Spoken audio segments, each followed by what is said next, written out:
Hey everybody! This is my first time testing this microphone, so let me know. Good? Good microphone? Bad microphone. Can you hear me at all? It be working? Okay. Because I don't know if you want me to be like, good evening everybody. Welcome to the late night quick and talk show. I'll be your host, Amanda. I have my handsome life partner with me here tonight. His name is Ethan, and he is a feline. Okay. How's that? The microphone is in a resting place. And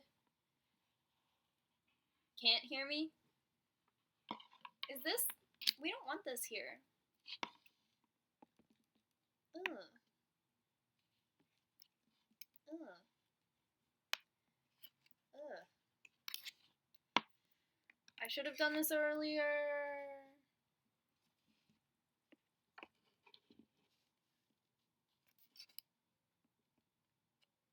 Oh no.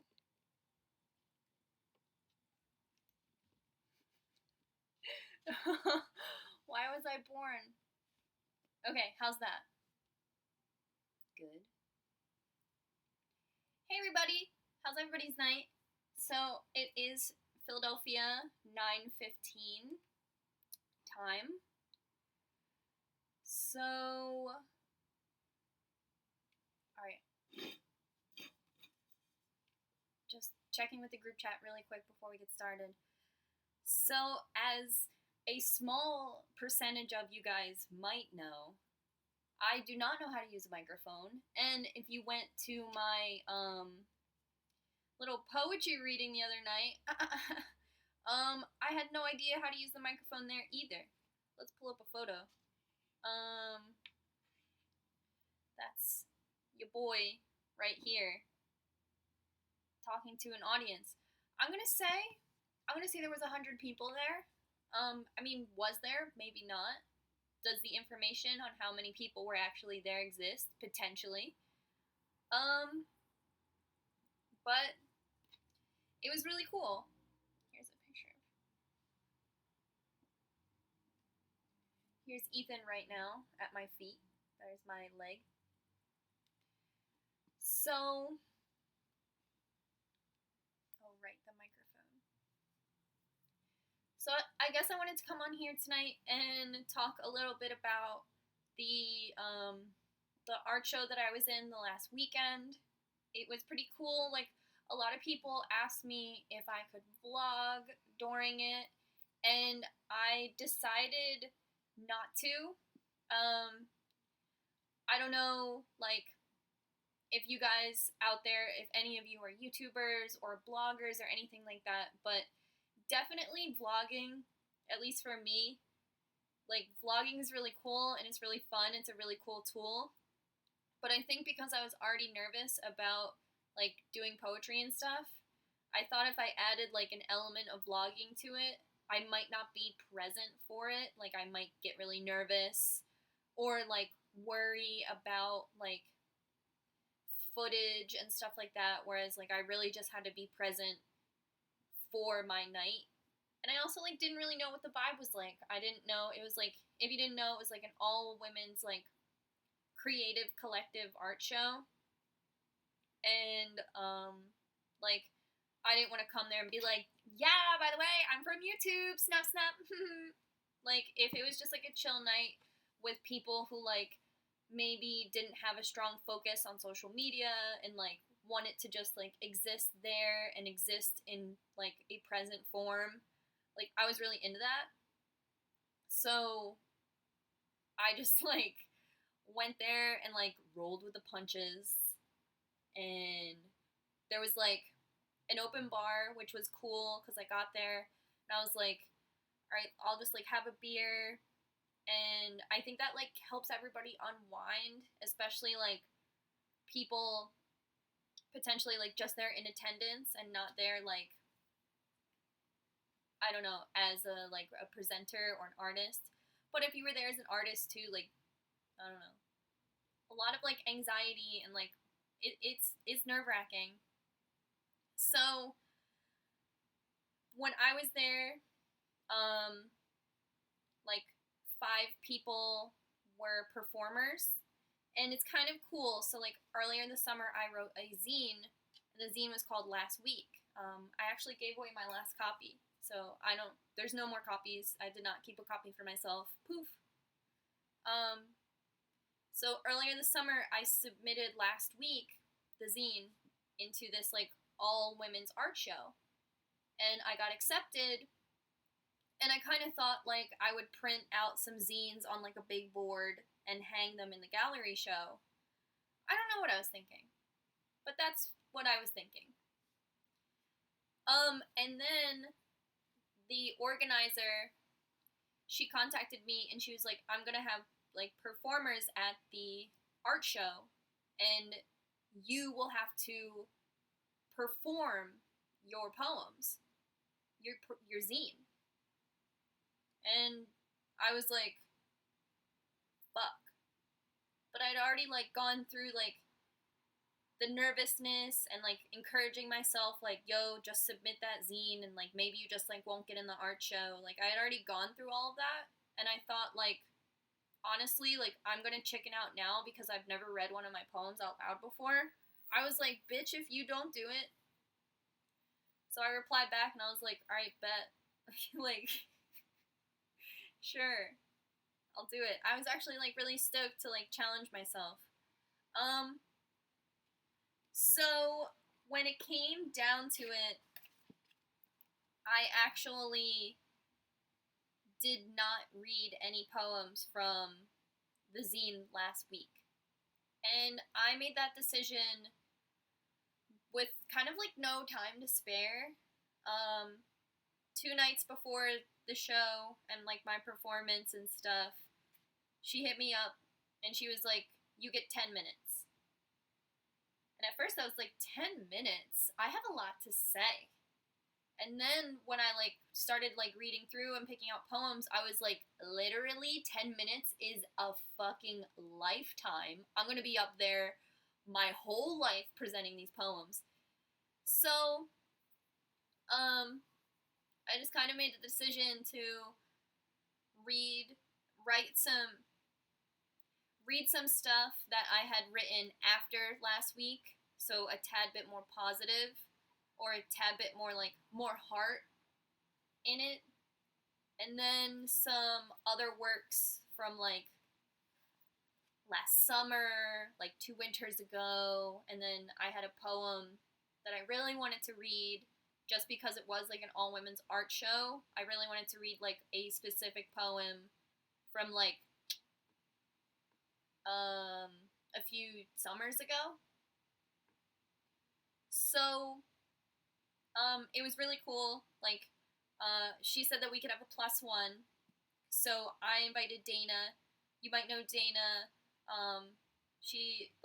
She's really supportive. She probably, you've seen her in the comments. She probably follows you. Like, she's really supportive and just, like, in it. If you watched my, like, Stranger Things lookbook, like, talk about video, like, Dana's in it because Dana helped film the lookbook. You know her. So Dana was my +1 for a Time to Pretend art show. And, like, we got there, and there was, like, artists and photographers and like sculptors and people like with custom clothing, just like creators there. It was so dope. I was like so stoked to just be there. We like went up, we were checking out some art, like trying to introduce ourselves to the artists, because like all of the promo stuff for Time to Pretend was represented through people's works, but I didn't know what like a lot of people looked like, so that was cool. Dana and I each bought art off of the wall. I can show you what I got. I'll grab it in a minute. I just had it framed. Well, I framed it last night. So Dana and I, we bought some art and stuff. We were kind of like cooling, like filling out the vibe. Um, and then we like some subscribers were there, which was like so dope. Like I can't stress it enough. Like every person who came and like introduced themselves to me, like I needed you there, and it was unreal. Like I came there and I was scared. I didn't know what to expect, but like you guys just like came and you like helped me, you like pushed me through it because I was like there's a lot of doors for me to just run the fuck out of in this building. So everyone who was like, "Hey, like are you nervous?" It was easy for me to be like, "I shouldn't be and I won't be for you." So it was dope. Like I was scared, but you guys definitely like had a hand on each shoulder. So it was cool. Like right before performance, there was 5 performers. We like all went into like a little side room, and every girl like had a different thing that she was doing. Ethan, no. So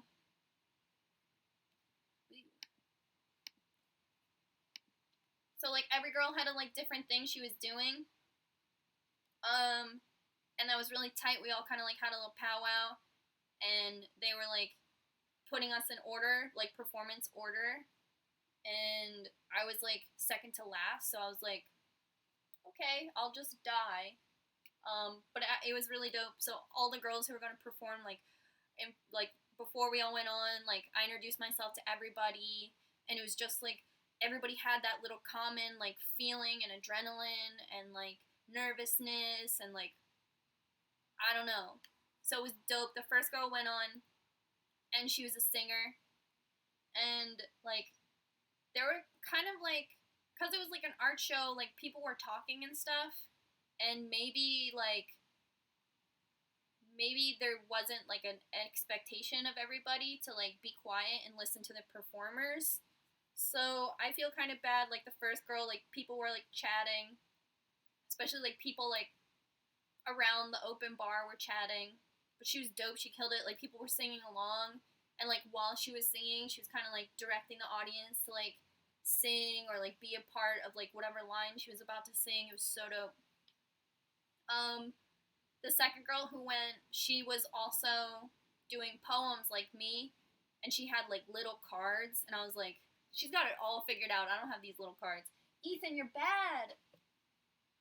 Um, so sorry, he bit me. So she had these like little cards. She went, and right before she went on, she like dropped her cards. So like I ran over and I just like wanted to help. So I was like helping her like shift through them. Ethan, you're bad. You're a bad boy. Um, and she was like, "Here, like, can you take my phone? Like, can you record me? Like, I don't have any more storage on my phone. Like, I don't know what to do." So we like put her on live. It was really fun. Like, so I like got in the front and I was like filming her on live for her stream, and I was like kind of like typing back to people. I was like, she's doing great. It was so cool. Um, then the third girl came out, and she was so cool. She had like a little harp that was just like a personalized harp thing. It was like out of control. She didn't even introduce herself. She came onto the stage and went right into her first song. I was like, this girl is doing it. And beforehand, I was like kind of nervous about how the people in the back were talking. And she was like, I got a strategy. Don't even worry about it. And it's true. She came out. She killed it. I bought one of her CDs. I was like, I got to go home with something. She was so cool. She was like selling CDs for like pay what you can. I love that. So she performed 3 songs, and her final song, she was like, I wrote this morning. I was like, this is where I need to be. This is where all of us need to be. I felt so good. Then the fourth girl went on, and all of her like poems and stuff were memorized. It was so cool. You may have caught some of it on if you follow me on Instagram. My Instagram is Quiet Cool Kid. I post it on my story as much as possible, especially like this summer where I've been a little more absent from YouTube. So if you don't follow me on Instagram, I always post my Instagram story like as much as I can. So if you caught it, you caught her on my Instagram story. I like saved it because I was like, I need to stay with this. So her poems were all memorized. And it was so cool. And then like I was next, and like when she finished like her final little, I was like, fuck, I'm so scared. So I'm with Dana. Dana's like, go ahead. So it's like chilling. I like get onto the stage, and the women who went before me crushed it. I was feeling blessed that like they came in and like made that strong presence, because I was kind of like, if Quicken would have went first, everybody would have went home. So I got on the stage and I was like, I've never used a microphone before, and I got on stage and I was so nervous I forgot to introduce myself. If you were there that night, you know I did not introduce myself. I didn't say who I was, like what I was about, a real name, a fake name. Like I didn't say any of that. I came on and I was like, hey, like my stuff isn't memorized. Like I'm an internet poet who's never spoken any of these poems out loud. And when I was practicing like my poems the night before, I was like, it's kind of weird. Like when you read something online, you read it in your own special cadence, and you read it to a way that like you're used to hearing, and it's written on computer or paper, so like you have time to digest it and look at each word. And if there's a word you don't know, on your fucking phone you can press and hold the word and it'll look it up for you. I do it all the time. So it was weird to like practice deliverance on these poems and these words that have never been spoken out loud before. And there was a lot of stuff that like I was a little held up on, and a lot of stuff I kind of had to like take notes and rewrite so that they functioned in an audible sense versus the way that you read them. And it's kind of cool, like, I was reading this thing on Tumblr recently that was like, the nuance that exists on like an internet lexicon is so specific to millennials or people who type and mostly exist in like an Instagram, texting, Tumblr world. There's so many things I type that have like very specific internet inflections. Like, have you ever seen the meme where it's like 3 exclamation points and underneath it it's like, I can't pronounce this, but I know what it means. And it's true. If someone ever sends you a bunch of exclamation points, you get it. But if all of a sudden you were like, all right, now read this to an audience, you'd be like, it means this. So a lot of that was present in like me reading my poems out loud. So I got on stage and I was like, hey, like, I'm an internet poet. I've never read this stuff out loud before. I've never spoken to a room full of people before. I've never used a microphone before. Here we go. And even after the poem was done, I didn't know how to like end it. So I just like started reading the next one, and people were like, okay, I see. So the previous. But it was dope, like, I don't know. So I wrote all the poems in this composition book, and everyone's doing the exclamation points. You know what I mean? How do you say it? There's just some stuff you can't say. So after I performed, like, I cracked a beer, and I was like, I can't believe I did that.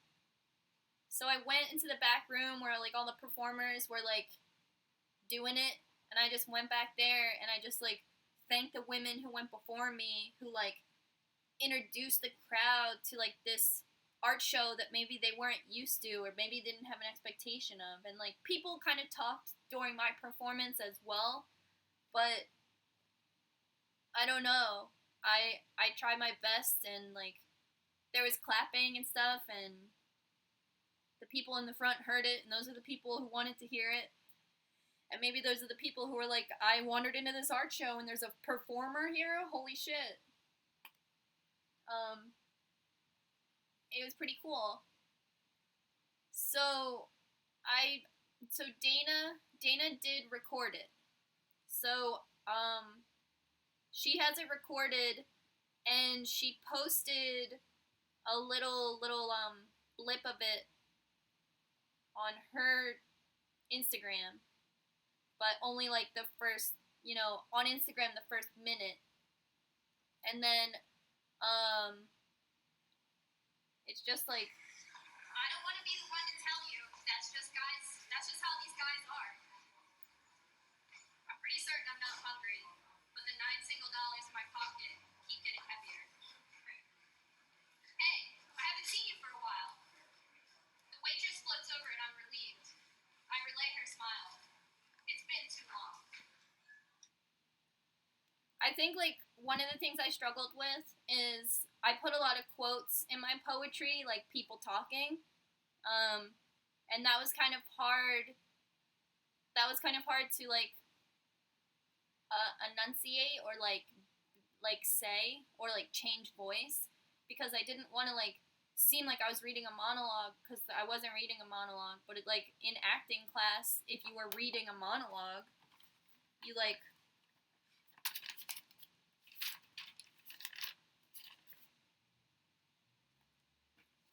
so this, like, one poem starts and it's like, you don't want to be known as that girl who gets passed around. That's a quote, and then the poem starts. So I didn't want to be like, you don't want to be known as that girl who gets passed around, and then, like, start a different voice. I don't know. But I said that. I was like, I don't know what I'm doing. Hi, I'm Leslie Nope, and I have no idea what I'm doing. So I just, like, YOLO. I just, like, went for it. I really like dialogue and poetry when you read it. And, like, I even, like, confessed this to Dana. I was like, when I was practicing reading these poems out loud, I sounded like a really shitty audiobook. And I think it was, like, Trevor Noah or something that was like, Hillary Clinton came out with an audiobook. And no offense to her, it's hard to listen to. And, like, that was fresh in my mind because I think that was on The Daily Show, like, last week. So I was like, I sound like a shitty Quicken audiobook right now.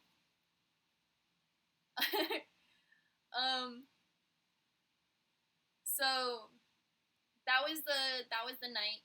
And then, like, after I performed, like, I forgot to say who I was or, like, my name or a quickety quack or anything like that. I just, like, got off the stage. And then, like, a couple girls who saw that I had posted that I was performing, they came to the show, and then afterwards they were like, hey, like, is it weird if we all, like, get a beer? And I was like, no. I hope we all go get a beer. So we all went to Tattooed Moms, which is, like, one of my favorite places. It's on South Street. They have, like, a full, like, bomb vegan menu.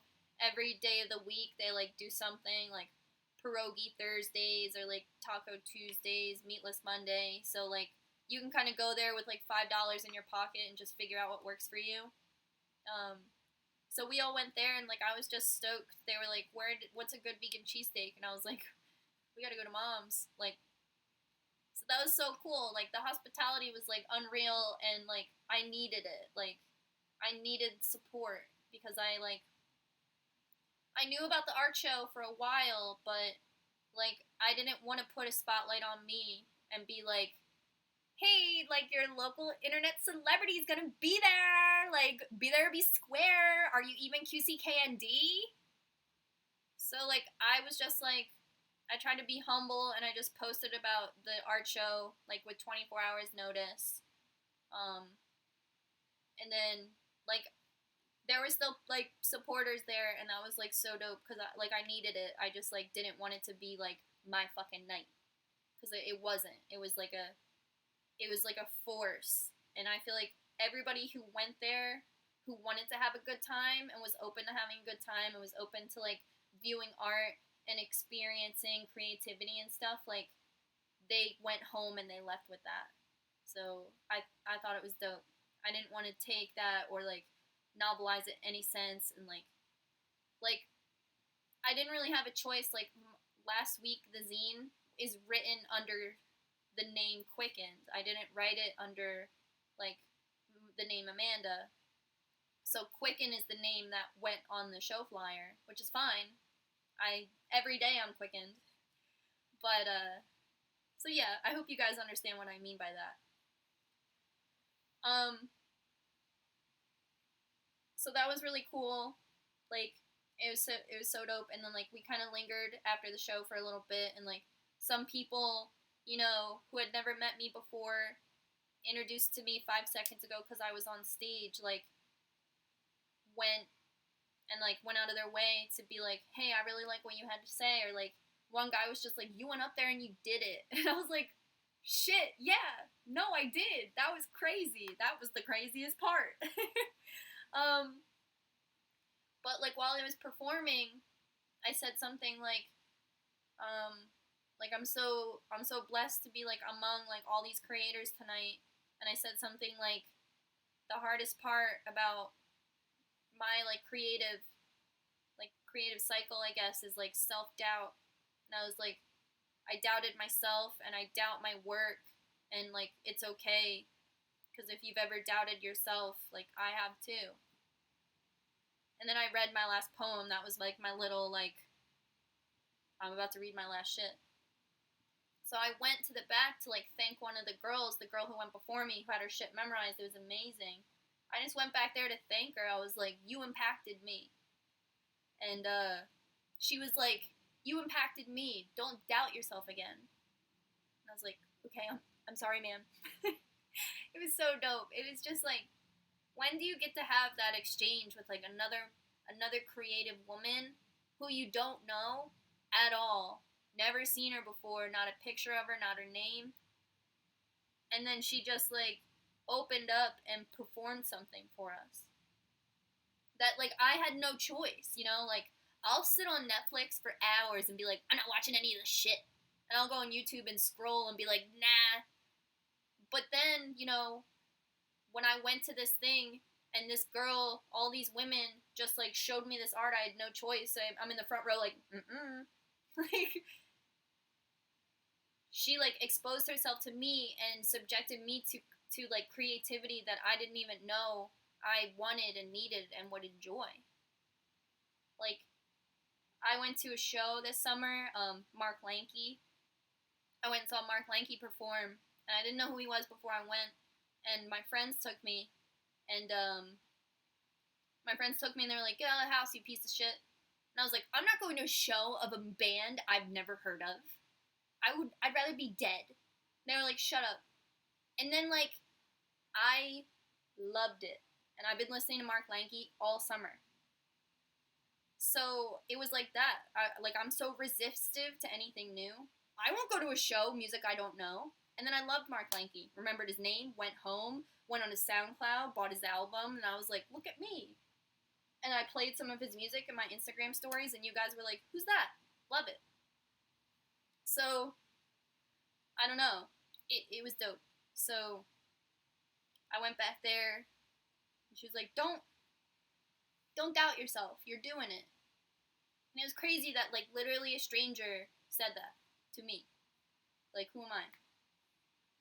So, that was cool. Like, I took a piece of her energy. I bought the CD from the woman who played harp, you know. I got to record the girl on her live stream. And then the first girl who went, like, she let us use all her equipment. Because, like, I didn't bring a microphone. Like, I've never talked to more than 5 people at once. So she was like, all you guys, like, use my speakers and my microphone. Like, use it. I don't even care. Like, use it. Turn the dials if you need to. It was just, like, so cool. And, like, I hope that the organizer, her name is Phoebe Mo on Instagram, she's, like, killing it. She's got, like, a full-time job, and she's, like, still chasing, like her creative outlet, like what makes her her, and like she organized this whole show. So I was like, I hope you organize another one, and like I can be there, and like I don't even need to perform. Like I just took great energy from the show. And you know, afterwards, like after it was all said and done, and like I saw that I was capable, that's when I was like, I should have recorded this, golly. But you know, as a YouTuber, there's always that like you wonder like what's your authentic self and what is your authentic like what I'm actually doing because I want to be doing it and not like what's a performance for YouTube. And I think I have it kind of nailed because you guys you know what I'm going through all the time, and it's not really fake over here. But that had to be established. I had to decide. I was like, all right, am I gonna only show the good times? Nah, just show it. So yeah, time to pretend. It would have been great to like bring you guys with me, and those of you who came to be with me, like that's fucking crazy. Like I needed you there, you know. So Dana does have like a 1 minute recording on her Instagram, and then she also sent me the recording.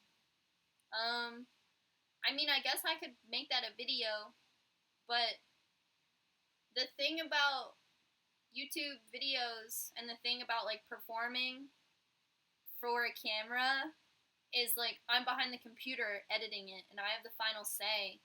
And if I say or if I repeat something or like if I blow my nose, like I can edit that out.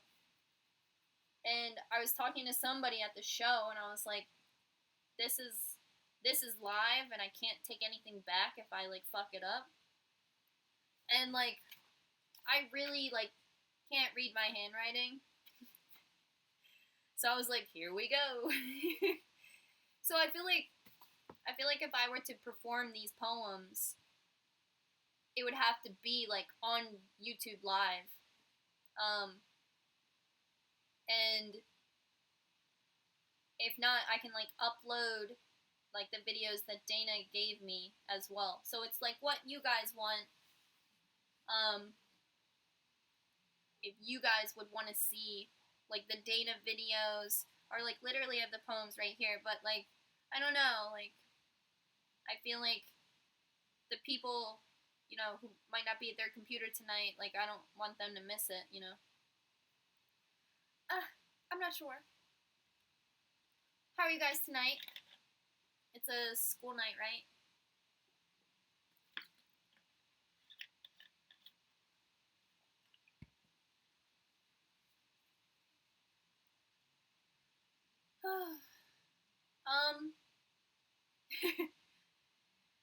So Ethan is just like asleep on my legs, and my leg is like, yeah, the live stream is saved. So if you have to go, the live stream like saves itself, and then it usually comes out like tomorrow. My leg is asleep, but I'm gonna try and walk and get the piece of art I got from the show. My leg is asleep.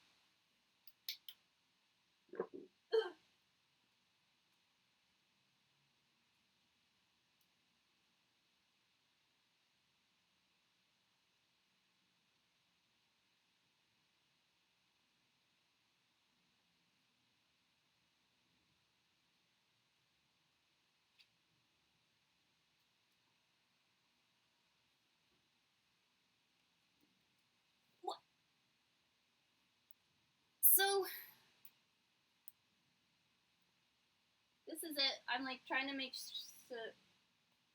show it to the glare. There we go. I just got this print.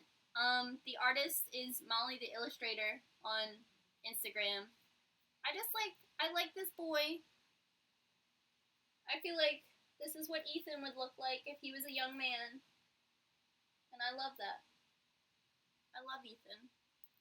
And I don't know, it's like kind of looks like me.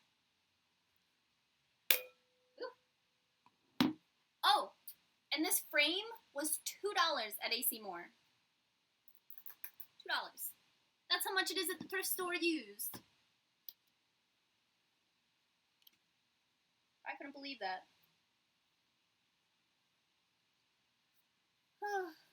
I have like a ton of framed art that I need to hang, and my friend is coming this weekend, so I thought like I would have the apartment like all hooked up so she could like be comfortable here. But it's so much art. I'd rather like sit down and think about it and probably like film it and stuff. Like film like a gallery wall kind of situation.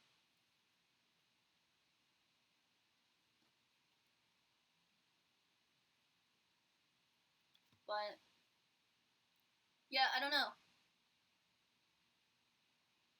Yeah, I love these frames. I had no idea. I got an even bigger one. I got a poster in my PO box. And I finally got around to getting that framed. I need to get a ton of frames. So,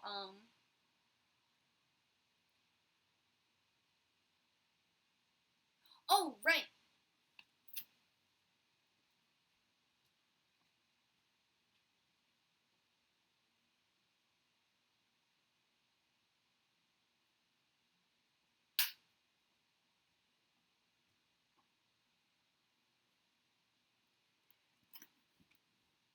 And I got this too. And then this was made for me and then given to me at the art show. And just like show it. It's really nice. I don't know. I wanted to cry and die and stuff. It's really sweet, you know, when people give me gifts. Um, I hope I processed it well and like showed thanks. But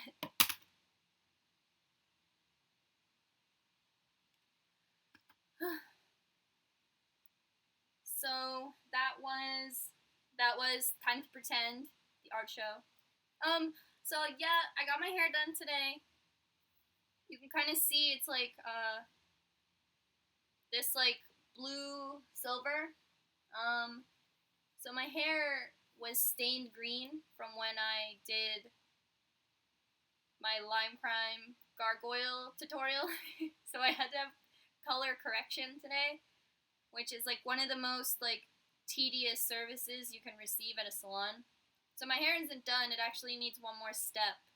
I actually had an appointment to get my hair like fully color corrected today, and then the other shampoo girl couldn't come into work because today's normally my day off. So I got like half of my service done and then covered her. So it's not finished. So like if I made like a big presentation about it on Instagram, like drum roll, then it was like, oh, we're actually not done. So I think it looks cool though. If anything, it's just like a little uneven because when you do color correction, you like strip the previous color off. So then depositing new color on like isn't always like laying or like filling everything evenly. So there's just some like unevenness, which is not why I'm like in this light. It's just like the vibes in my room are just this way. But yeah, anytime I look like Sonic is totally fine. So that is 100% fine. So I wanted to ask you guys, like, last year there definitely was like stuff I wanted to be for Halloween. So I definitely wanted to like ask you guys this year if there was any requests or like looks or anything like that that you were thinking. I have one tutorial that I want to do, but it's like going to be pretty specific to me. It's just going to be fun to do. So I definitely wanted like if you wanted to request any looks or something like that, or like give me like an idea of something you wanted, I wanted to open that up. You can always hit me up on Twitter. My Twitter is Quiet Cool Kid. I should be a gummy. So I only have like 2 tutorials in mind that I was definitely going to do, and one of them is pretty specific to me, but just like fun. So anyway, so my shirt says Schuylkill County. This is how Schuylkill is spelled. It's like a Pennsylvania thing. So if you're like, what's that shirt say? That's not how you spell that. If somebody told me to spell Schuylkill, I could not. Um, so Josie actually didn't do my hair. I know that's kind of crazy. So I'm an apprentice at my salon, and Josie is like my mentor, but a mentor like mentee relationship. I mean, I don't. It's kind of like whatever you make of it. But Josie is going to be teaching me how to cut hair. But right now in my apprenticeship, I am in the color part of my like education, which is so dope because my previous salon didn't recognize color education. They were like, "You got it," and I was like, "Oh, but I have questions about highlights," and they're like, "You got it." So the master colorist at my salon is currently teaching me color. She's so dope. Her name is Kay. Kay was in the Barnett Fair tattoo vlog, and I have a vlog coming out tomorrow that Kay is like primarily into. Kay lives so close to me; it's awesome. Like, I hope she never gets sick of me. Kay, I'm here for life. I know, I know that your attic is a functioning bedroom, and I'm gonna move into it. So, Kay is actually doing my color right now, which is really cool because she's just like talking about it, and I'm just watching her, and I've never seen anybody like paint highlights so fucking fast. Kay's a genius. Um, so Kay actually did my hair, and we're gonna finish it tomorrow or like the next day. It's not a rush. Before I left the salon today, she was like, "Quicken, are you okay to film with your hair looking like this? I just need to know." And I was like, "Yeah, no, it's fine. It's not. It's a look. It's just not finished." Are you okay to be on your television show with your hair halfway? Yes, Kaylin, thank you. Um, actually, so we took like a 2 or 3 week break from class so we could like see the eclipse. Kay took us out of the beach to go to see the eclipse, so we didn't do class. I actually have a class this Sunday where I'm looking for a model for face framing highlights. If you're in Pennsylvania, Philadelphia, Delaware area, and you want face framing highlights, definitely hit me up on Twitter because I need a model for this Sunday. And if you want it done by any of the other shampoo girls, let me know too. If a lot of people ask, like they're always looking for models too, and they're super dope. And you'll just be in Barnett Fair, which is tight. And I stand by like every shampoo girl's work there. Like every single girl who works there is not just doing it for fucking fun. They're doing it like hard, and it takes up their whole life. um, so if you wanted a little bit of foil around the face this Sunday, let me know. It doesn't have to be blonde. Highlights are just like a lighter color. Like this is technically highlights. Let me know. Um, will you ever wear your nose piercing again?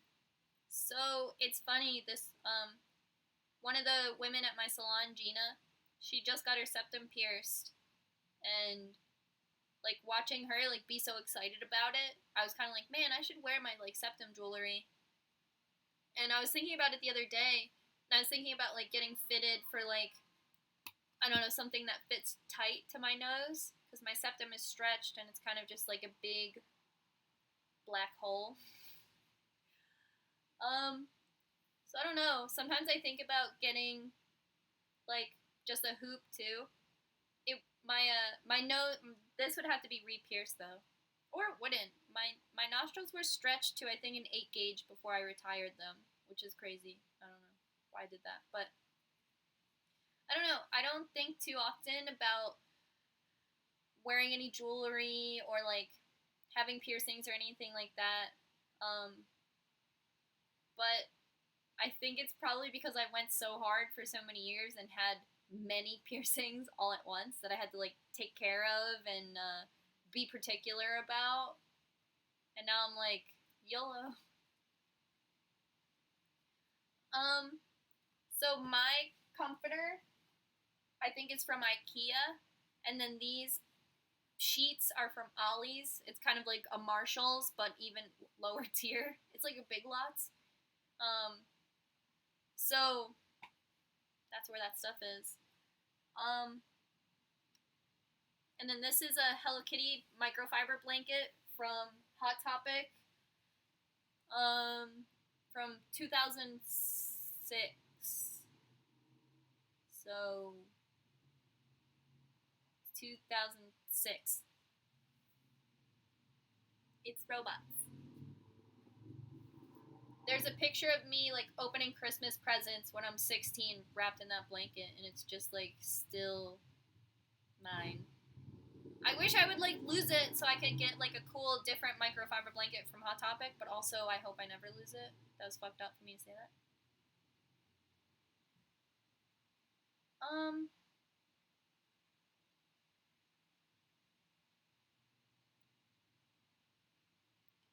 does Mark Cross have a specific place for merch? So all of the Mark Cross merch that I've accumulated has been like in real life. He's always just given it to me, and I guess I've like just taken really good care of it because I have like patches, like his original patch from when I first got this cardinal tattoo. He gave me a patch, and like I went home that day and put it on a jacket, and I still have the jacket.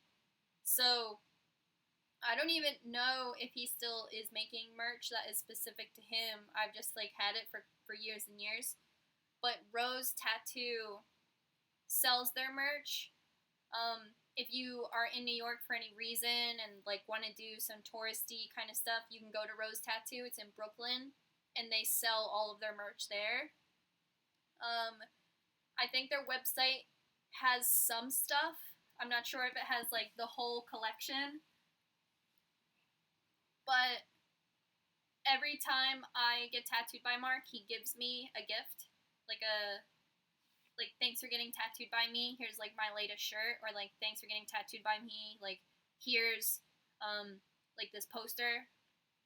Um, and he does that. He like even when I got the cardinal, like I didn't know him.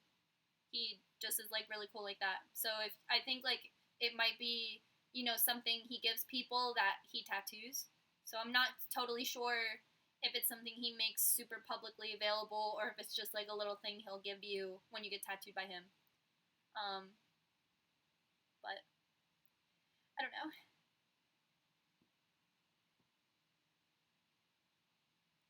Would you ever want to be a tattoo apprentice? So actually, somebody recently asked me if I thought about getting into microblading, and I think I am like currently in a difficult apprenticeship.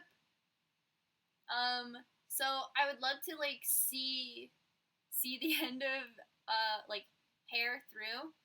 Um, I try to promote it and like put it out there as like a really fun like experience, and definitely working at Barnett Fair, my new salon, it really is. But it's a lot of hard work. It's really painstaking. Like beauty school was 2 years long, and like through beauty school, like I made some of the best YouTube videos I've ever made. Like wore the best makeup I had ever worn, and like made everything seem flawless and effortless. But there were times that like I was completely fucking defeated from beauty school, and like John would pick me up from school and I would just have nothing to say and I would just cry. And I mean, I think that comes it's hard, and beauty and being a hairstylist is like a really hard industry to pop into. And like I'm happy to stand in the ranks. Like I feel like I can talk to Mark and be like speaking similarly to him, like talking shop, but it's really hard. Um, so I think I'm already in like a hard apprenticeship. And I think microblading is super tight. Like that would definitely be something I would play around with if in like when I was like 23 or 24 didn't decide to do hair, but now I'm 27 and I'm like, "Oh, I got to see this through." Um But do you think since you've broken out on YouTube, your ego has inflated? So, I'm not sure. I think like with more time spent on YouTube, there's the understanding of like how things work, and that also brings me confidence and like understanding like how like there's a cause and a reaction and things like that, and like understanding like they'll always tell you like understand how your audience works and understand who you're talking to and what does your audience want and like what's your age demographic and what do more women watch your videos, like understand your audience. And like I try to be like I don't want to put my finger on you guys, but also like I start to understand how you guys work, and all of that's like a process. And 3 years ago, like I would put out a video and be like, hope it works, and then like see what the reactions were. And now I can kind of understand like what reactions are. Like I still like take risks, I guess. Like there's this like YouTuber curse where you do everything your audience asks you to do until you become a robot and your audience is just like pulling the strings. I definitely like observe but not take like everything. And I think you like need confidence or like maybe ego or something in order to be able to function that way. Because there are definitely times where I'm like, oh, like someone suggested I should do this and I should do that and I should make this video and I should do this.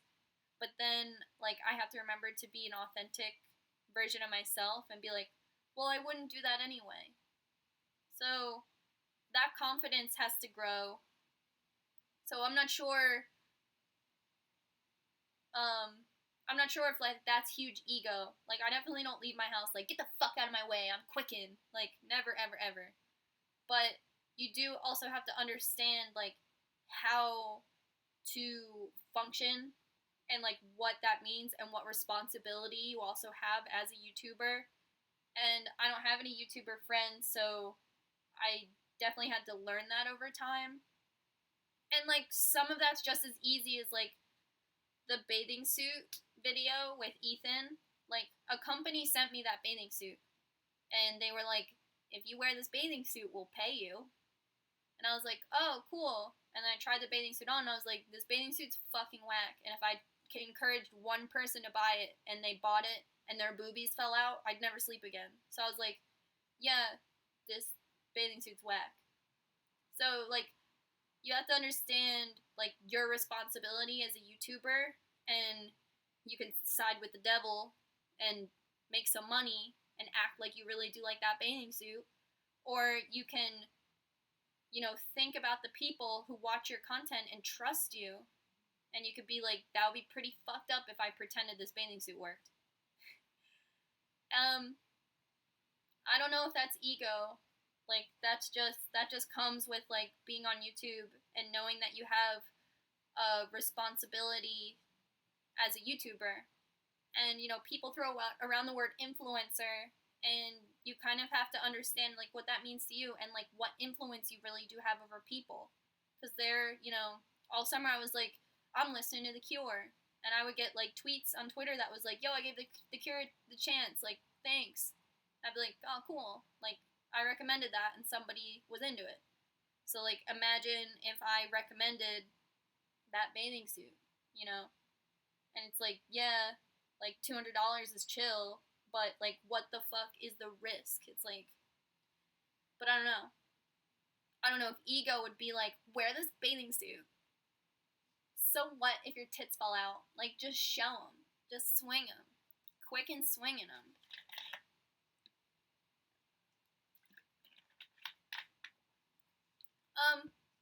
But I mean, YouTube definitely helps my confidence because definitely you meet people who want to understand social media, and sometimes I'll be in a conversation and people are like, you understand social media? And I'm like, yeah, I think so.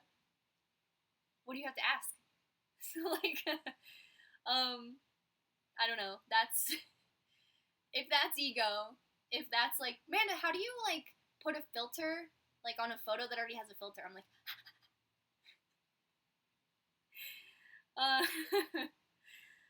So that's cool. And like Josie runs the Barnett Fair Instagram with Gina. So it's always cool if anyone has a question. Like I can be like a quasi authority on it. I can be like, I understand Instagram. Sometimes I use it for evil and post crazy videos of myself. Do not do that, but I can help you not do that for the salon. um,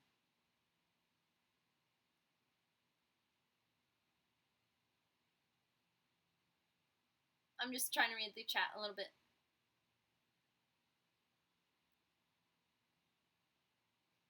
You know, I'm just swinging them. Swinging those boobies out.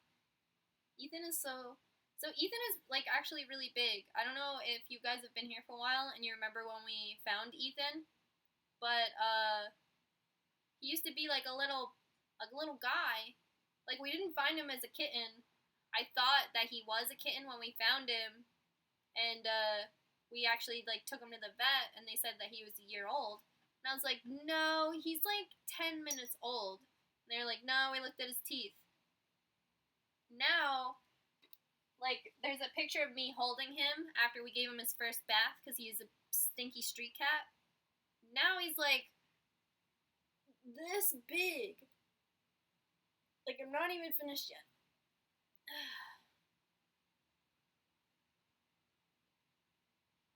How'd you get so big? You are the biggest boy I've ever seen. Look at you, you're mean.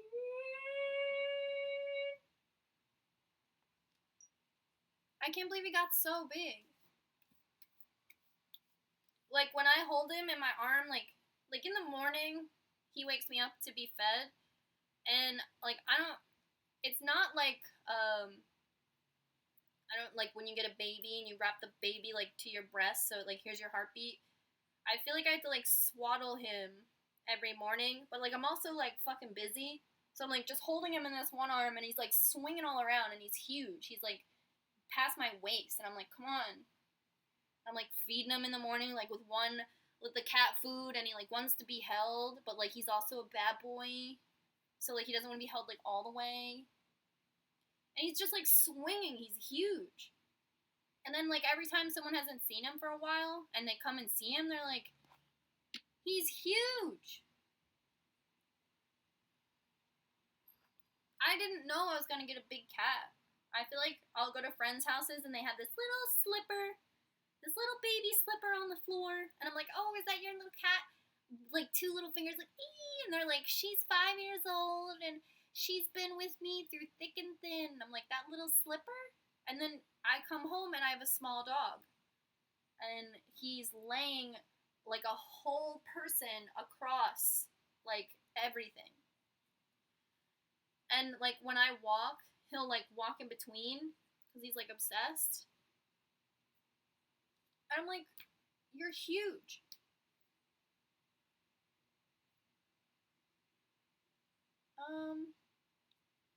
Do I have any gigs, etc. planned? So when I did the art show last weekend, I like that was like my big thing. Like if you knew me in real life, I'd been talking about it for a couple weeks, like through like submission of my zine, through like acceptance into the art show, through like performance. I never really knew I wanted to do stuff like that. So I would do something like that again. Like, and if you see anything, like, definitely tag me in it because I would do it again. Um, I like not to talk about the Instagram algorithm, but there's so much content I don't get to see anymore. So a lot of stuff slips through the cracks, and there's a lot of stuff I don't see. And I'm just really grateful that like Phoebe Mo like really pushed her like I'm making this fucking art show. Look at it, because that's how I knew to like submit and be in it. But yeah, I don't know. There's a street art show at Tattooed Moms this weekend. Friday and Saturday. Friday is 21 and up, and then Saturday is all ages. If you like Philadelphia street art, that is this weekend. and they at the end of the show they sell the art boards that are all put together by street artists all over the world. At the end, they sell art boards, and that money goes towards like art programs that fund like younger people in Philadelphia. Um, I worked with one of the magazines a few years ago, so it's all really cool, real great stuff. I love Tattooed Moms. I love their vegan menu. I was there Tuesday trying some stuff out. It's always real dope. So that's this weekend. As far as anything in the future, no. But I would go and read poems again. I feel pretty good about it. And I would feel out the vibe and let you guys know about it. But I don't know.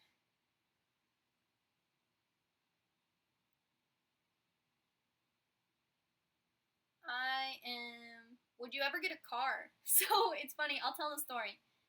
So I was riding my bike yesterday, like out of the city, and I was in like a 2 lane, like not a busy main street, like a neighborhood street.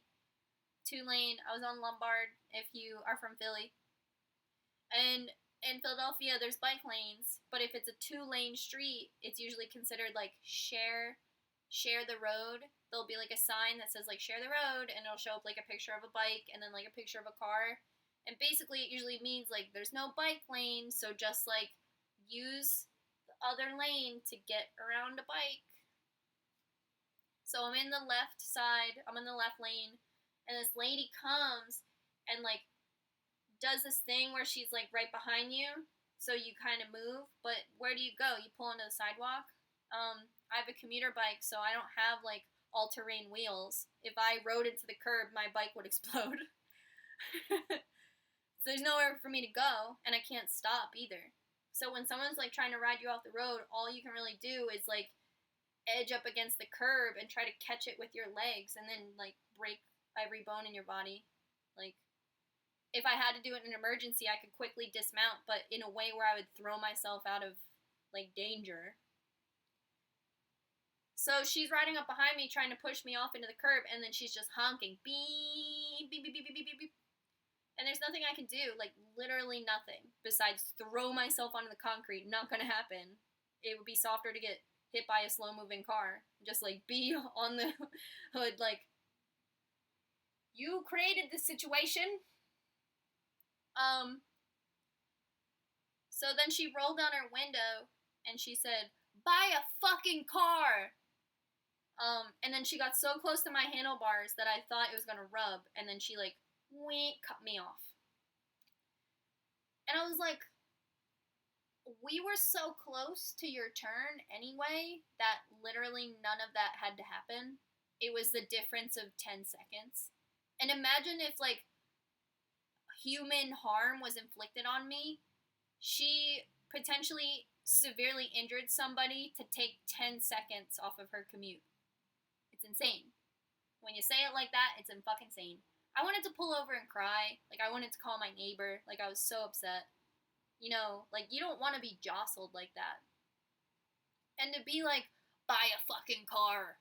It was like, it's a beautiful day, lady, and I'm in a share lane in a very, like, residential part of Philadelphia. You should be so lucky that I'm not, like, on a tandem bike with the basket full of kids in the back with another basket with groceries, because that shit happens in Philly. A lot. I've tried to lock my bike next to one of those fucking things. It's hard. But I see it and I accept it. I'm like, good for you with all that. Also, Philadelphia has a bike laundry service where, like, a guy on a bike, he picks up your dirty laundry, he cleans it, he brings it back on the bike. You get caught behind that thing. That thing's not turning left. But regardless, that shit happens here and there. But, you know, I was like, buy a car. Beside all that, I do think about buying a car a lot. Only because, like my grandma's cat had to go to the vet this week, and I was like, I went down there Sunday, and I was like, you know, it always has to be a big to-do when I come home. If I had a car, I would just zip home, listen to some music on the ride, go there, do the cat, have a sandwich, come home. It wouldn't have to be this like, oh, Amanda's getting on the train now. Oh, are you halfway on the train? Oh, are you at the train station? Oh, let's get Amanda. Like, leave all that out of the equation. I love like mass transit. Don't get me wrong. A 2-hour train ride is right up my alley, but a car would be chill. And I think about it like for stuff like that. Like earlier this summer, my grandma's cat got out, and I went home to get it. It's like a really big cat. So stuff like that would be cool if I had a car. But in Philadelphia, like it's a major city. Like your car's gonna get dinged up. There's a lot of break-ins in my neighborhood. It's not something like I keep an ear on because like I don't have a car.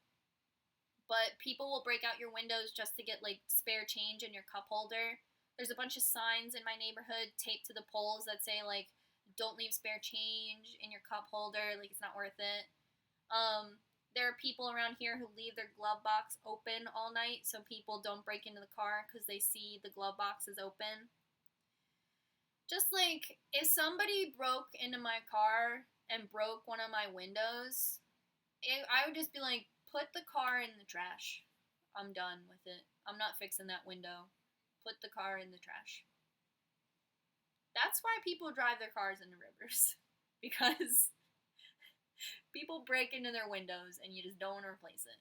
Like, how am I going to find a spare, a passenger side window for a 97 Pontiac?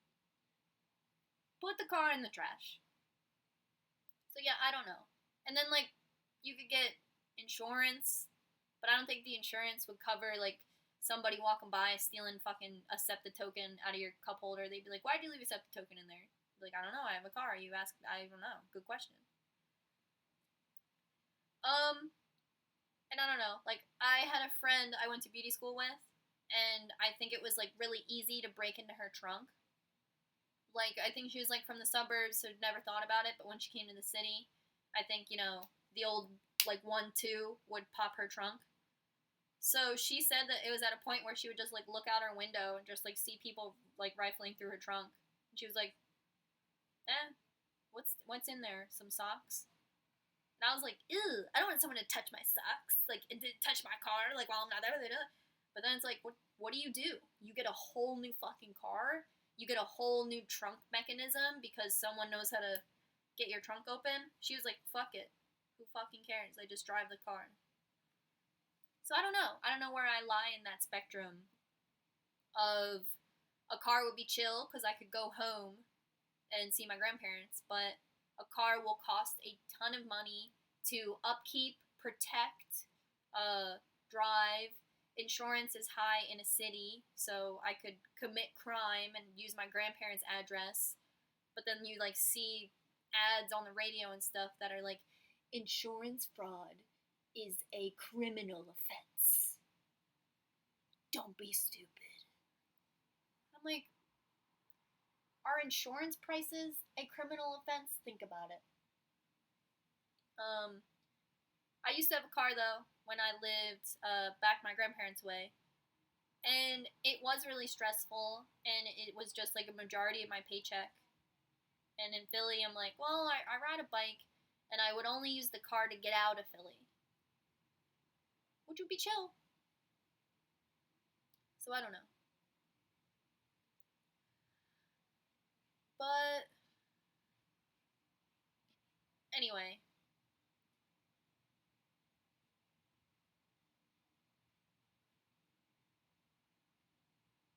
I'm like reading the chat here. Yeah, so a lot of people in Philly, it's kind of a thing to leave your car doors actually unlocked so people won't break your window and they'll open your car doors and rifle through it on their own accord. I've heard of a lot of people doing that, and I just like don't feel right about that. I feel like that's weird. I also don't want my car window broken into though, so I don't know. I don't know if you guys remember last year when our Bronco got broken into, but that shit fucked me up forever. Jeez. Can you just rent a car? Yeah. I think it's like there's a car rental downtown in Philly. It's either like, I think it's $80 for the day, but then a train to my grandparents is 7. So that's usually where I fall off board for renting a car. Um,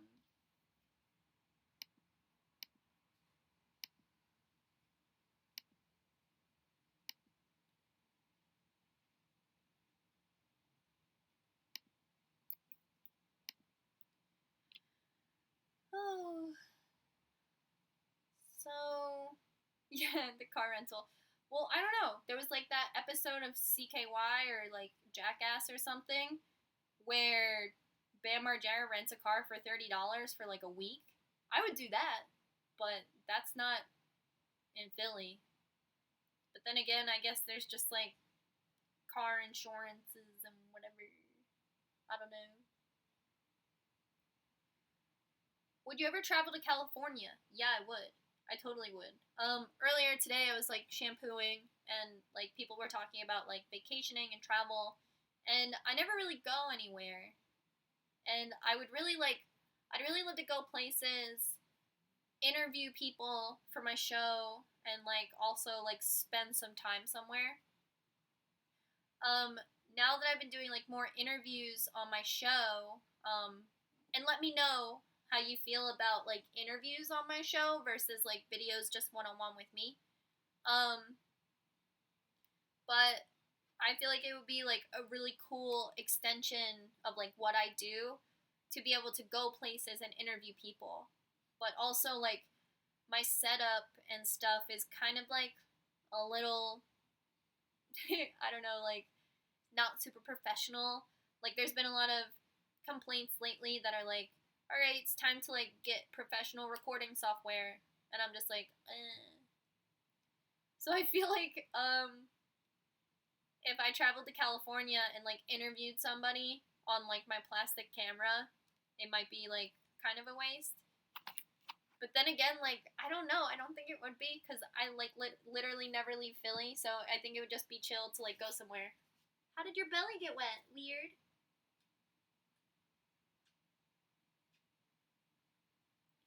Um.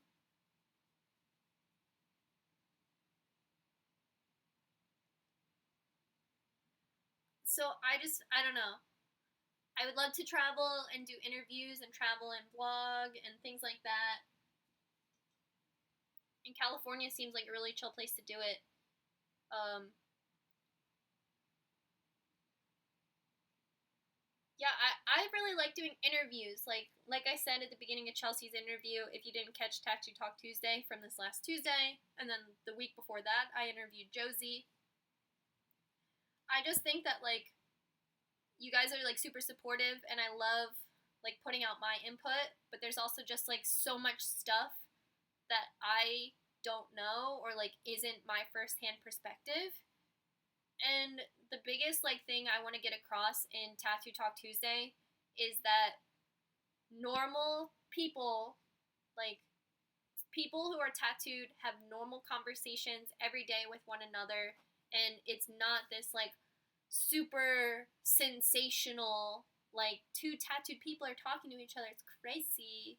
It's just like I was like, hey Chelsea, like you want to come over and like just talk, and like there we like the cameras on, so it's always really chill.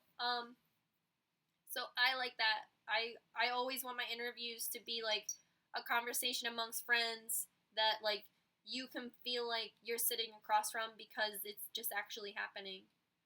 So I don't know, like I didn't go to school to like interview or for like journalism or anything like that. So like I literally don't know what I'm doing at all. Just like really making it up as I go and like taking feedback from you guys.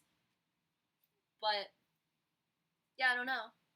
There was like some feedback that like I didn't give Chelsea like a lot of eye contact, but I felt so at home with like just talking to Chelsea and like sitting on the bed with her that that's just how like I am. Like if you meet me on the streets, I'm not like nice to meet you. Like I'm probably like, you know, looking around, pointing, like kind of like here and there. Like, I definitely, like, give people eye contact, but, like, a natural amount. Also, I also watch my camera to make sure, like, it hasn't stopped recording or anything like that. So I, like, peek all around. It would feel more natural if a third person was standing in the room and they could monitor the things that I have to monitor, as well as interview Chelsea and, like, also make her feel comfortable, and, like, also, like, looking at the questions and, like, thinking and stuff. So if you've experienced more natural interviews, like on perhaps a television show or something, just know that, like, a whole crew makes sure that, like, everything is running smoothly, whereas, like, only two people were in that room and one of them was a guest. I think there was a lot of feedback that, like, what Chelsea and I said was inappropriate. It made it feel like we were ostracizing people who were older than us, and I think that a little bit of that was lost in the interview, because Chelsea and I, like, I'm 27, and I think Chelsea said she's turning 25, so Chelsea's 24. I think a lot of the feedback we get is that we're too young to make decisions to, like, get heavily tattooed.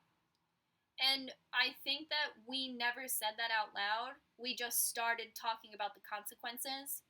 And I think a lot of people were like, hey, like, I think you're being unfair. Like, I'm 40 and I started getting tattooed. And I think what was never said was, yes, but it might be easier for you to be 40 and start getting tattooed, because a lot of the prejudice we get is that we're too young to decide to be tattooed.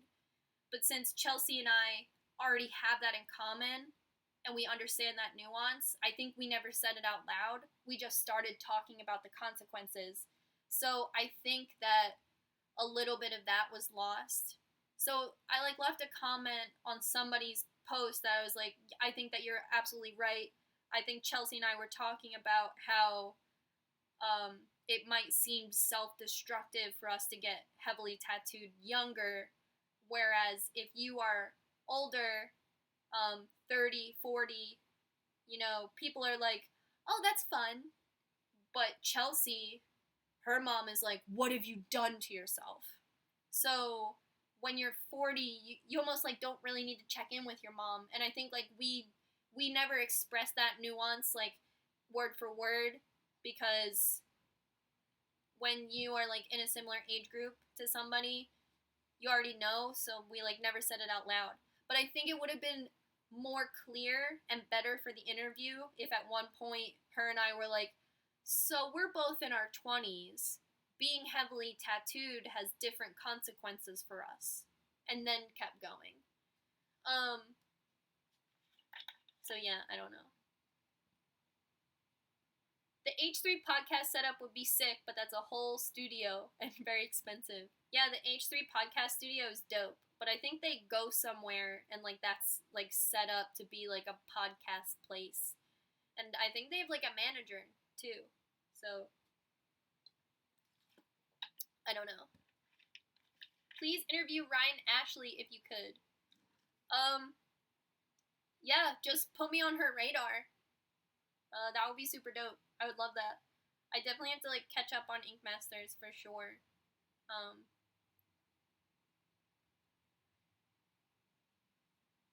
So I don't know. There's definitely, like, a ton of people I want to interview, and there's, like, a lot of perspectives that I want to have represented on the channel. I never want to feel like I'm novelizing anyone, so sometimes it's hard to reach out and be like, hey, I noticed that you're tattooed and you're also a mom. Do you want to talk about that to my audience? I don't know.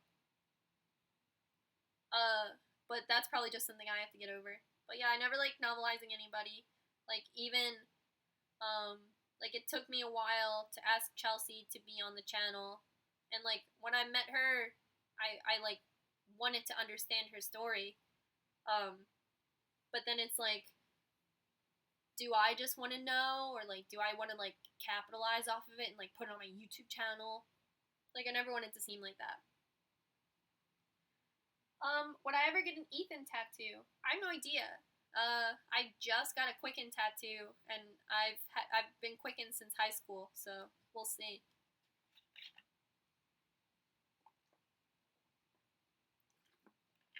Yeah, Ethan was a stray cat. He wandered into the house, and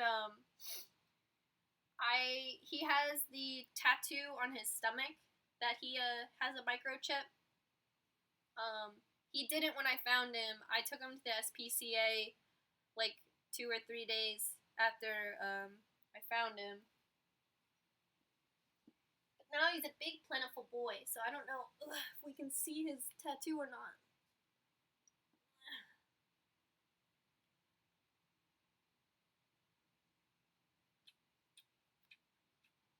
I don't see it.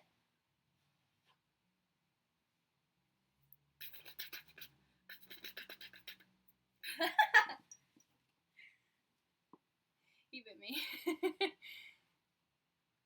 Owie! Owie! Do you miss Chelsea? He likes having ladies at the house. My friend's coming this weekend. She's gonna give you pets, and you're gonna get white hairs all over all of her clothes. Mean boy.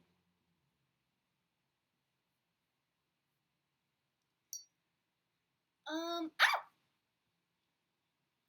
Sorry, he bit me.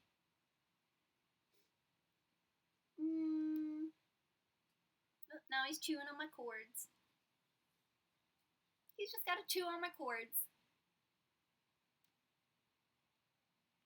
Bring back Morgan Joyce. Yeah, I think she was in Philly like the other day. I'd love to see what she's up to. I talked to her recently. What was it about? I think we were just talking shit. I forget. Oh, I think like sometimes she'll post stuff on Twitter and I'll reply to it like via text instead of like replying to her on Twitter. So it's probably just like something on Twitter. It's cool that we're friends. I wish I saw her more. That's like another reason I wish I had a car because I have to wait for Morgan to come here, and I'm like, and there's this YouTuber, what is his name? I know his name, but what's his YouTuber name?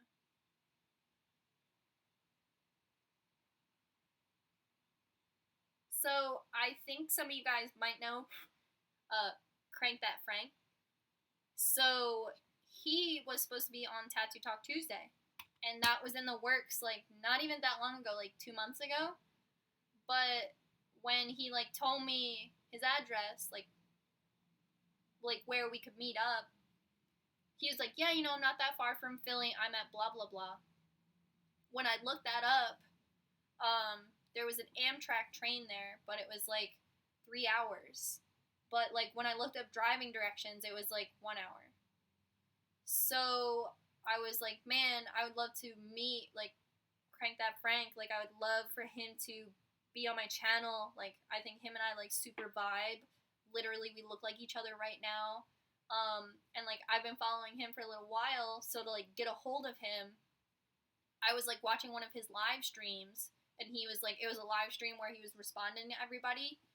So I was like in it, and I was like, I'm Quicken, and I have Tattoo Talk Tuesday. And he was like, quick, hey, hit me up. So we like had everything in the works, and I guess I just thought that like he would drive, or like he lived somewhere more central. Like maybe I thought he lived like in Philly or Trenton or like somewhere I could get to. And yeah, if I had a car, my boy would be on Tattoo Talk Tuesday next week, and we'd be hanging out and listening to songs and emo songs. But yeah, I just like couldn't get out to him, and I can't expect him to come to me to like help my channel. But if you're friends with Crank That Frank, just let him know that Quicken is sorry. I'm so sorry, sir. And I know you got a new cat, and I know what that's all about.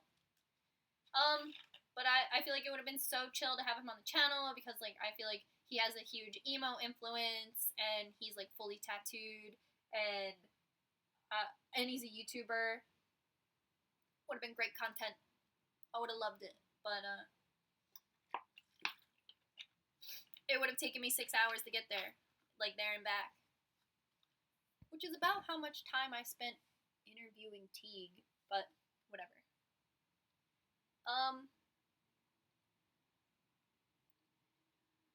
So what color line do you use on your hair? So the silver is Guy Tang and the blue is Pulp Riot. Could you not borrow a car for the day from a friend? I don't think so. I don't know. I could probably go home and borrow my grandmom's car, but it would take 2 hours to go home, and then I would be even further away from New Jersey to go to see Crank That Frank. I don't know. It's kind of fucked up. Like, sometimes my grandmom, like, maybe you can relate, because, like, I feel like older people always, like, joke about their impeding death, but it, like, always fucks me up, and I'm like, that's not funny. But my grandma will always say stuff like, if we're in her car together, she'll be like, well, one day this will be your problem, and I'm like, when? What are you talking about? What? Don't. What's the joke? What is the joke? So, like, like, one day, like, that'll be my car? Like, that's cool, I guess. Under what circumstances? The car share in Philadelphia is pretty expensive. It's $30 a month, and then it's $11 a mile. So, you're better off renting a car, or just, like, going to the grocery store. Which is, like, what a lot of people use the car share for. Like, they'll get, like, a joint account with like their roommates or like their significant other, so it's like $30, and then like they'll drive it just a couple miles to like go to IKEA.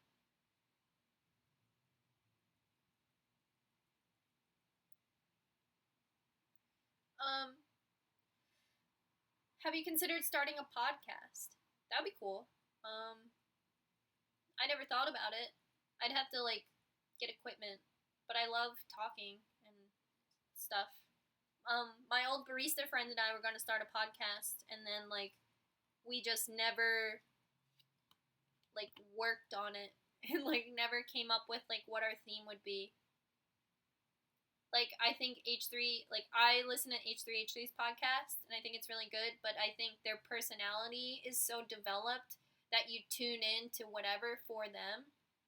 But I don't know what my personality is like.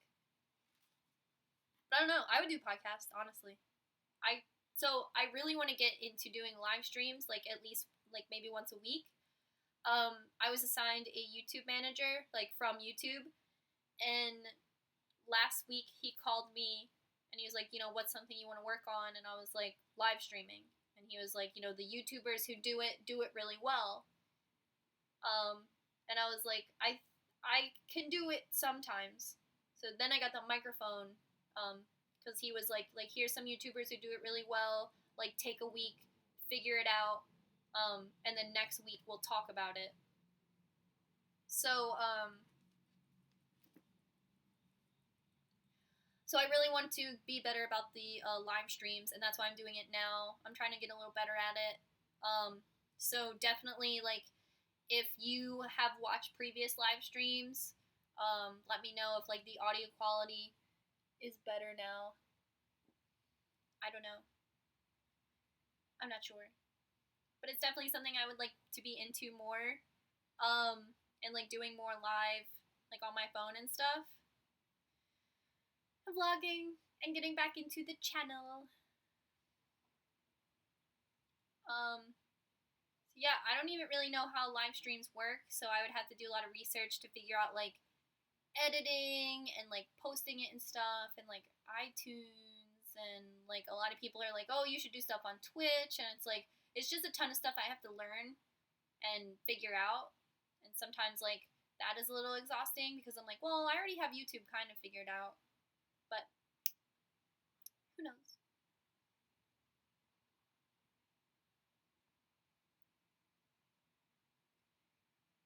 see. I'm just reading in the group chat over here.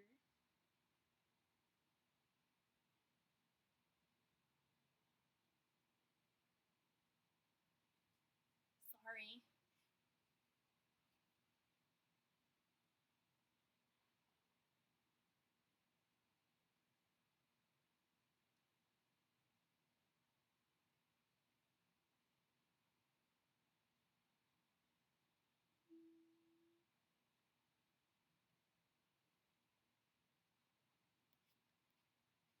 A lot of podcast talk.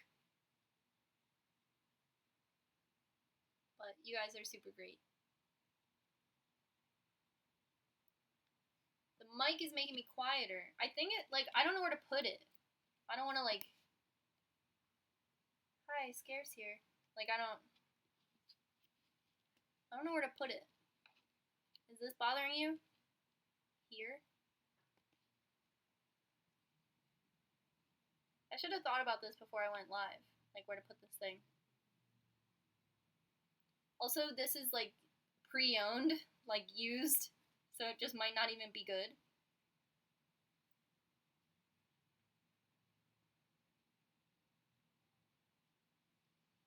Are you gonna see Modest Mouse when they come here on tour? I'd love to. I didn't even know about it. I'm like really out of the loop, and I hate buying concert tickets. I was just yelling about it earlier today. But I would see that. I would see that right now. Is this better? I was wondering how you feel about graffiti.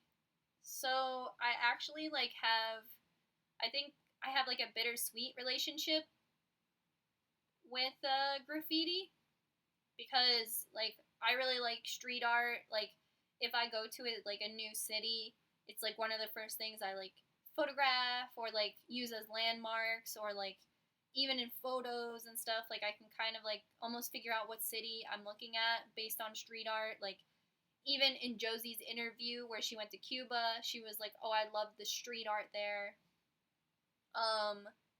Like I know Banksy is like my favorite meme, but even like Exit Through the Gift Shop, I thought was like a dope movie. Like, don't tell anyone. So I like all that stuff, but like I can also see like when graffiti is really damaging and like sometimes people will vandalize like public murals and like murals in Philadelphia, like the mural arts program, you know, is a public thing in Philadelphia, and it was originally created to like help like people who like need to like do graffiti. It like puts them in a program so they can help paint and help put murals in cities and help put murals in neighborhoods and stuff and like really decorate Philadelphia. And this is a mural, like a Philadelphia mural arts mural that I have a poster of in my room. Like, that, like, I really like that stuff, and like, I'm always a geek for it. And then there are people who like they'll get in your ear and they'll be like, graffiti's like the real street art, and like mural arts is like corporate and stuff. And like, I surround myself with like a ton of graffiti artists. Like, I feel like I don't know, with all of the like art scenes and stuff in major cities, like I feel like if you put yourself in like an alternative sect, you're gonna run into graffiti artists and you're gonna run into people who are street artists, who are mural artists, and who are graffiti artists. And I feel like my friends that are graffiti artists, like who are also just still my friends, like I love them. And then you meet people who are like actually criminals committing crime who are also graffiti artists, and like it's not just like one type of like cut and dry person who is like graffiti artist. So like I have a big confliction with it all the time because sometimes you'll meet people who are like doing amazing fucking things and like it's renegade and they're painting on the wall and they're just like they have art and they're just like putting it out there and they're like it's in your face and there's nothing you can do about it. And then there's people who just like write their name on someone's car, and you're like, come on, man, that's that dude's fucking car.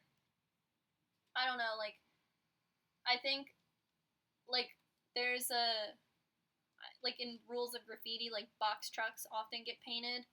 And I remember there was this one Craigslist ad that somebody showed me that was like, hey, like I spent like all these years saving up for like a work van and I parked it on the street and someone painted it. Like I'm just looking for a garage to park my work van in so it doesn't get vandalized again. And I remember being like, no, I love this man, but I also love box truck graffiti. So that's how I feel. I don't know.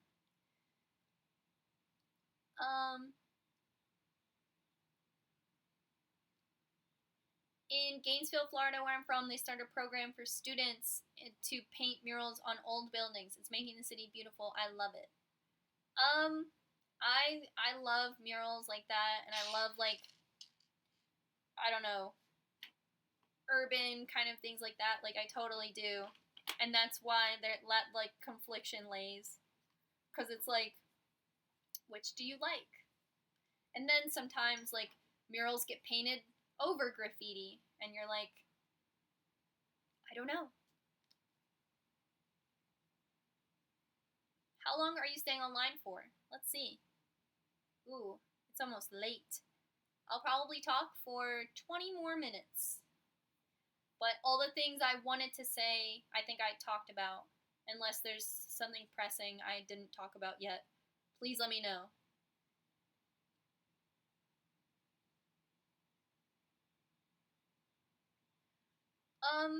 Favorite tattoo you have? What's a tattoo you want in the future? I don't have a favorite, I guess. I don't know.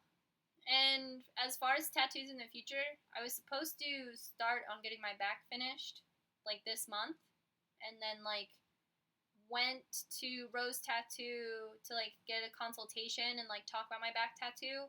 And then I just like hadn't seen Mark for a while, and I was just like kind of geeked, and all of us just hung out, and it was like raining, and I got a tattoo, and then it just like never came up.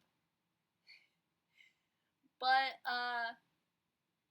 I plan on getting my like lower back tattooed like onto the top of my butt a little bit, and then I think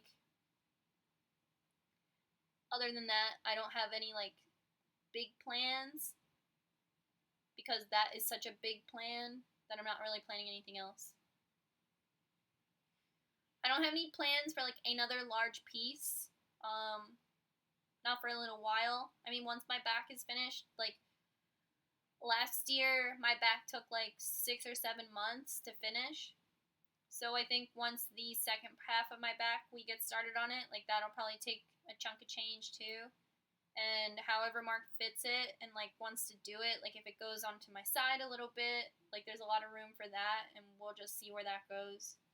I don't know. I'm going to get some like tattoo removal done hopefully soon. So once tattoos are removed, then I'll have new tattoos to put in their place.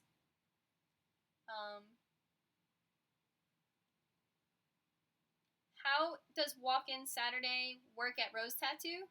I live in DC and I want to go. I don't know if I should email ahead of time. So walk-in Saturday is really just that. It's like an opportunity to get tattooed by anybody, like especially I think it's good like if you're visiting New York for the day and like forgot to make an appointment, or like you really want a tattoo from like Mark, but he's booked up for like a couple months. He always leaves Saturday open. So you can go there on Saturday and just wait if you want and get tattooed by whoever you want. Like Akira's there every Saturday, like everybody's there. So if you like if you were just like doing a day trip from DC to Rose Tattoo, you could just go. You don't have to email or anything, but they do only do flash, so you can't get anything custom. You couldn't get like a back piece. You would have to get like something off of the wall, which is so dope. Like everything on the wall at Rose Tattoo was painted by the people who work there. It's not flash from like a major printing person. It's not like the same flash from like shops where you like leaf through it like a poster. that's in like a million different shops. Like it's all hand painted originals on the wall. And throughout the shop it says like no, please no photos. So like the odds are you've never seen some of these tattoos and they're just like really really good. Um,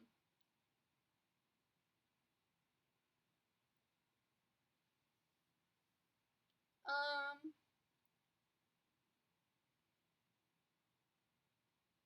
you said 40-year-olds lives are over. Uh that's not like that's not really what I meant at all when I said that. I think there was like a little miscommunication in the video where I was like speaking to Chelsea about like I guess stereotypes or like common critiques that we receive as like 20-year-olds who are tattooed. Um, I don't feel that way about turning 40 or anything like that. It was more just like two people who are like constantly criticized, like just cracking a joke. But I didn't mean it like that.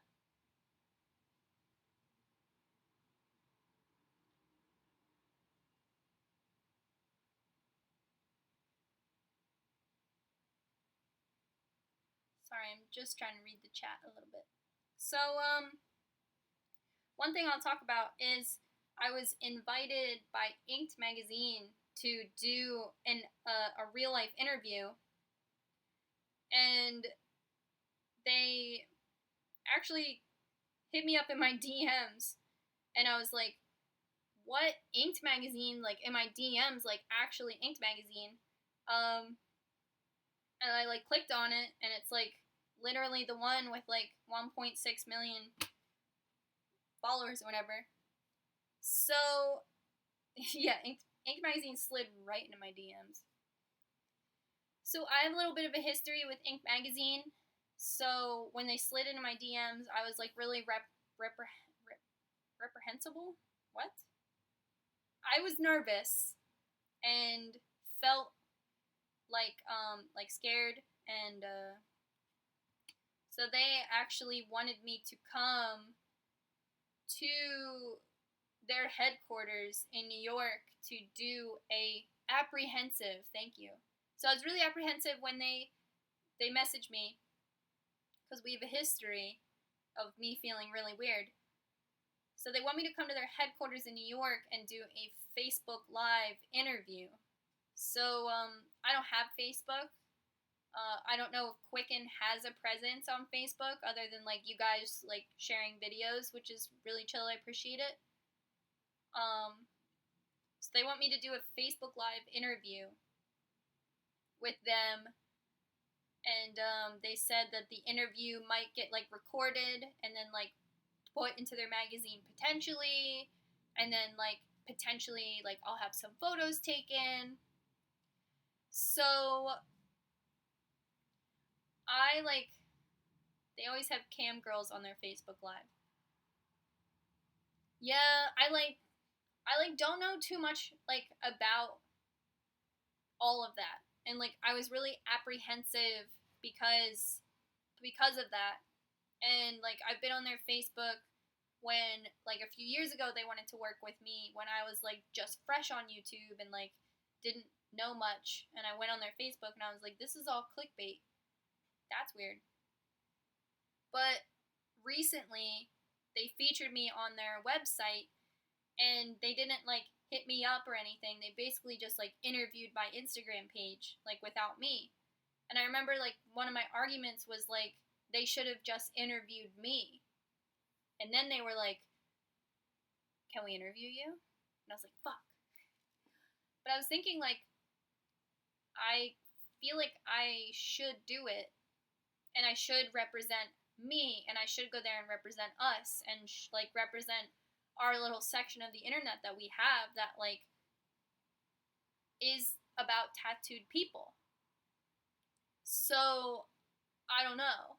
Like I don't know how much of my content overlaps though, because like this isn't like I don't know, like there's not like a I know that they like celebrate like a lot of like nudity and like a lot of like tattooed stuff being like exactly associated with that. And like I bought one of their magazines a few years ago because I was like, I'm pretty out of touch, and it was mostly just like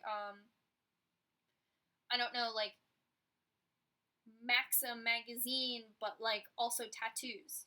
And I remember thinking like, no, that's not really my content. That's not really like what I look for when I'm like looking up tattooed stuff. And it's also like a part of the culture that I feel like is massively represented. And then like there's people like us who are just like super chill, and then like interviews with like me and Chelsea that are like to me realistic and to me like something I would tune into. And then I read some of their interviews in their magazine, and I was just like, what are we talking about here? So yeah, I don't know.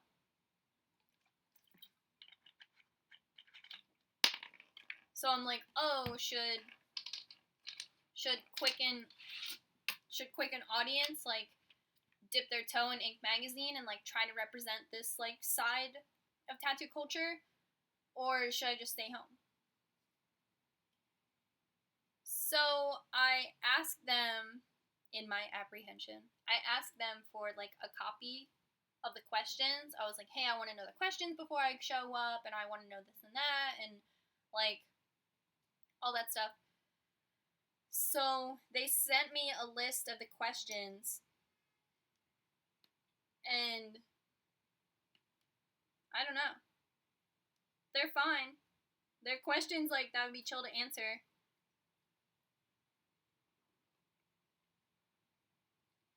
Some of the comments on their Instagram, though. Whew.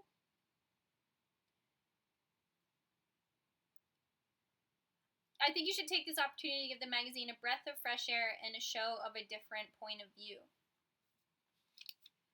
That's kind of how I feel. Like, I was talking to Josie because I don't know. I don't know right from wrong.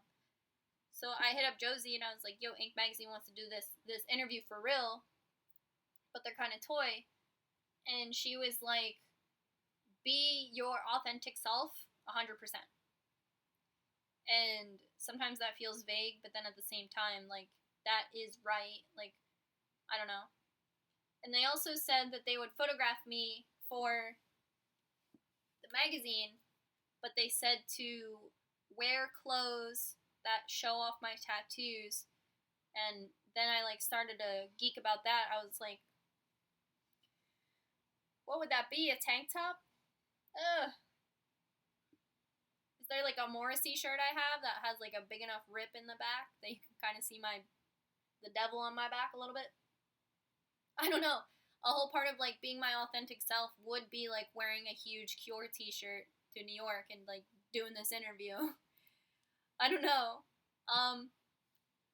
So yeah, I don't know. I'd love to represent us and like go there and be like, hey, this is a section of the internet that like might have a shadow on it because we are just like normal people and we aren't like hyper like novelizing this lifestyle. And I'd love to be like Tattoo Talk Tuesday started because these are just conversations that I share with people and my viewers, and I see them in the comments, and they're questions I get every day from regular ass people who just want to like live and let live. So yeah, I don't know. I don't know. I feel like I should do it, but then I'm like also scared because once, and like this is something that I think like after I talked to Ink Magazine, I called like Akira at Rose Tattoo and I was like, which I do, and like they warned me. They were like, once somebody has your interview or like has your content, they can kind of like do whatever they want with it, and I think that that was a little scary too. But I don't know. I also do want to like represent us and do well. I have no idea what to wear.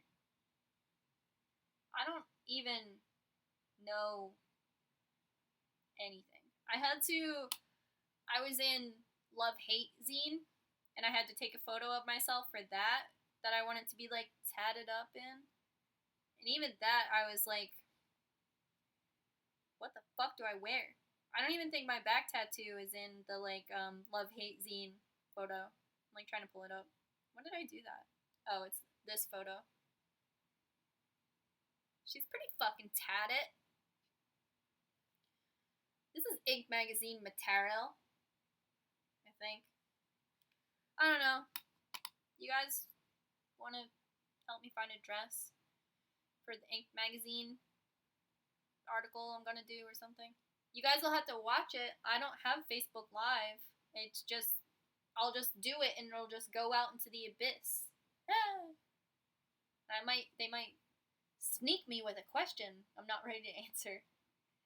Or they're good people, and whoever runs their social media is my age and is normal. I don't know.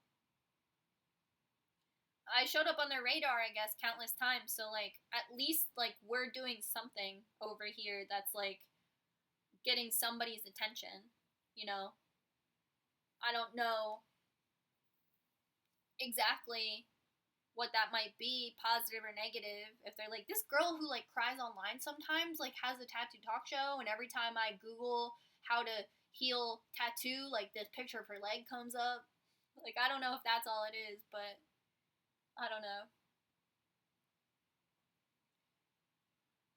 But I think, like, for the most part, I agreed to the interview, but I haven't heard from them since, but that was yesterday. But then it took, like, a week for them to give me the questions because I wanted those ahead of time before I said yes. So I think it's just, like, a process via DM. Who knows? But my friend Kay really wanted my hair to be done before I did it. I don't know.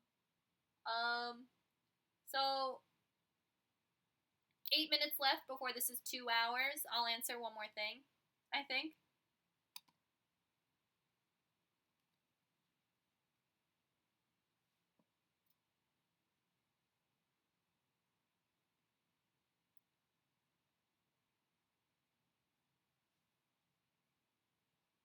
Yes, I want to help you shop. Yeah, tag me. All I buy now is like vintage stuff, and none of it's like cute. It's all like oversized children's clothes that don't show off my tattoos, I guess, because that's not really how I dress.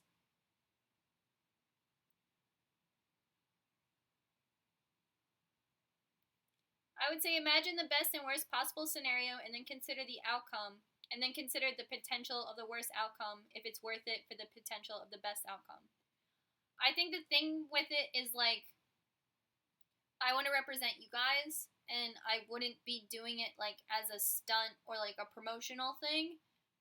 So I don't really know. Like, the worst that could happen is that people who are already not a part of my audience and who like are already not my viewer say something mean about me. And that shit happens sometimes anyway. Like, whenever one of my pictures on Instagram, like, I guess gets on the explore feed, I don't know how it happens, but there'll be times where there's like comments I have to delete because they're like random, like, why doesn't this girl have any boobs? Like, I'll delete that shit. Like, you guys would never say that to me, so I always know it's like somebody out of left field. So I don't know, the worst that could happen is that a bunch of people are mean to me because they don't like what I have to say. That could be shitty. But then the positive outcome could be like somebody could watch it who didn't know about us and then find their place with us. You know, that could be cool. I don't know if that sounds like I have a big head. I just like, I don't know. That could be cool. I don't know any other opportunities. Like, maybe it could link me up with someone I could potentially interview and have on the channel. I get to spend the day in New York, so I could go and see Mark Cross afterwards and tell him all about it. Like, that seems fun. I could vlog. So that could be positives. I think the negatives would just be like negative attention, like Facebook attention. And like, even on my Twitter today, I saw this girl writing about how like fucked up it is that she goes on Facebook, but she can't delete it because it would offend somebody. But like this shit on Facebook every day is just like more harmful to her socially every single day. And I was just like, great, that's where my Inked magazine interview is gonna be. But I don't know. But yeah, there will always be that kind of stuff regardless.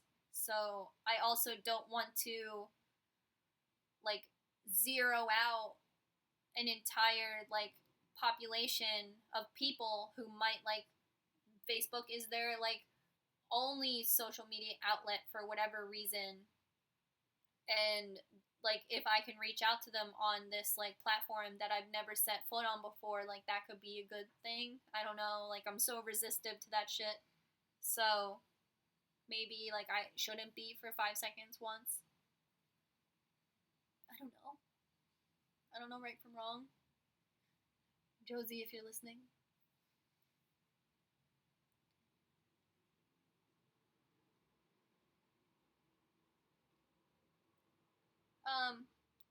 Tips for being brave and breaking sad girl habits. I'm climbing out of that depression pit and find so much organic inspo from you. Thank you. I think, and it's like not cliche, or it is. I think the day I stopped branding myself as sad girl, it made it okay for me to like be happier or like in an organic way. I may have said this on my last live stream, but like I remember even like my Instagram profile was just like something sad, or it was like nothing. Like when I was like really in the thick of it, I deleted everything off of my Instagram profile, like my contact information, my YouTube channel link, like everything. And I think it just said like heavy hearted. And that brands you, and that it like puts an expectation on you. And I remember when I first did it, I wanted to, you know. But even like some advice that the handyman gave me earlier this summer, he was like, be sad, but don't don't let it last. Like don't let it linger. Don't let it like stand and be with you every moment. So I remember I was just like watching something on my YouTube recommended. It was like Morrissey's biggest fan. And I was like watching this video like covered in like potato chips and just like hating myself. And I remember seeing this man who loved Morrissey so much, like just being stoked. And I was like, this dude, like, if you're a Smiths fan, like, you're sad. We get it. But he was like okay with like that thing that made him happy. And it was like I'm like watching it at home, like receiving self-help from this man, and who's just like stoked to like Morrissey.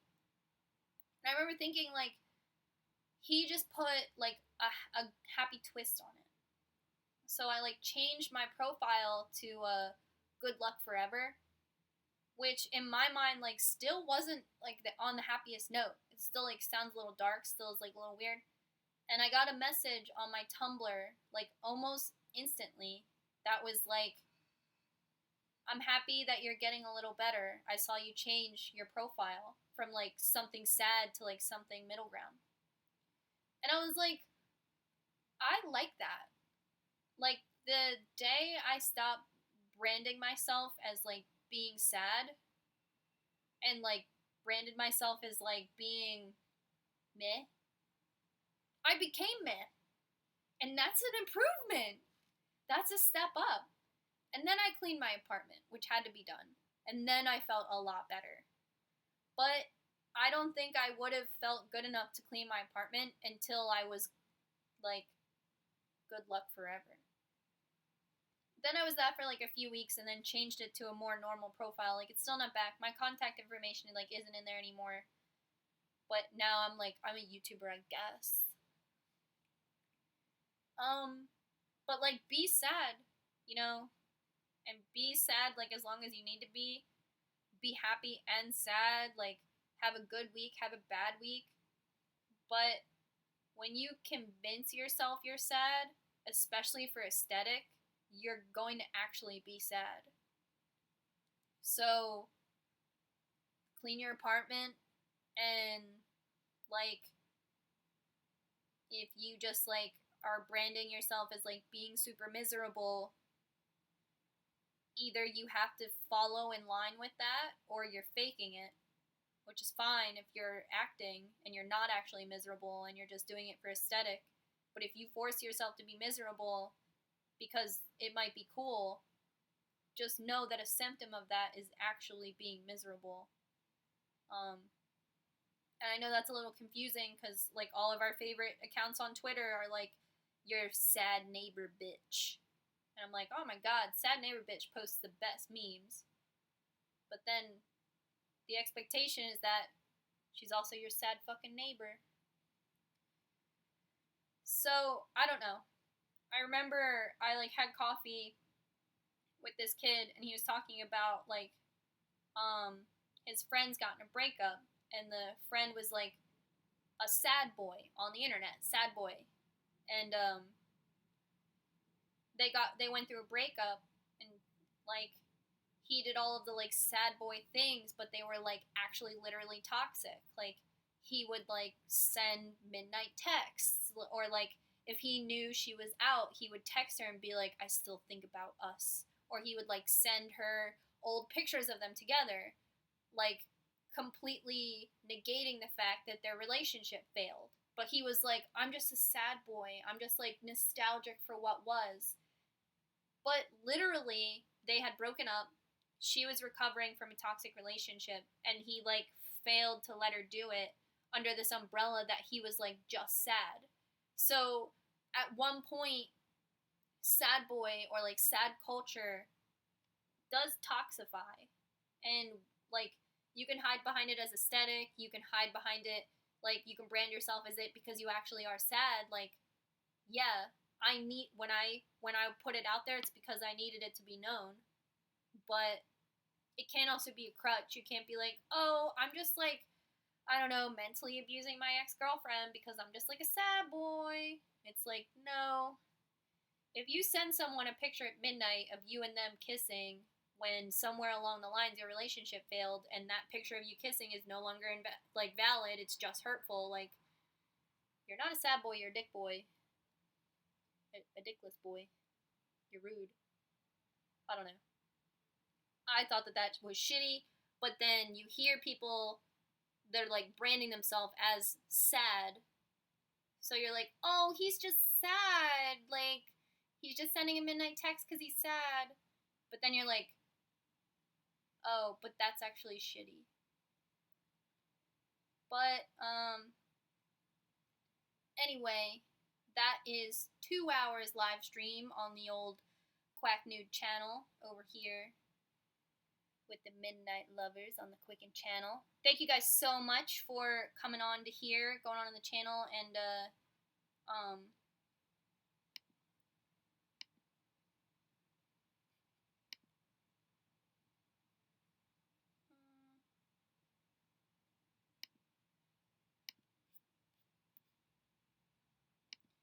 coming onto the channel and coming in for the live stream. I want to do live streams and make them like a regular thing on the channel, maybe at least like once a week. What is today, Wednesday? What's a good Wednesday name for webbing? If you missed the live stream, it will be recorded and then posted tomorrow. Love you guys. Thank you so much for listening and for your contributions and for just anything in the chat. Thank you so much for the super chat. It's awesome. I'm still trying to figure out all the nuances of everything on live streaming. So thank you guys for your patience and everything, and I love you so much. And good night.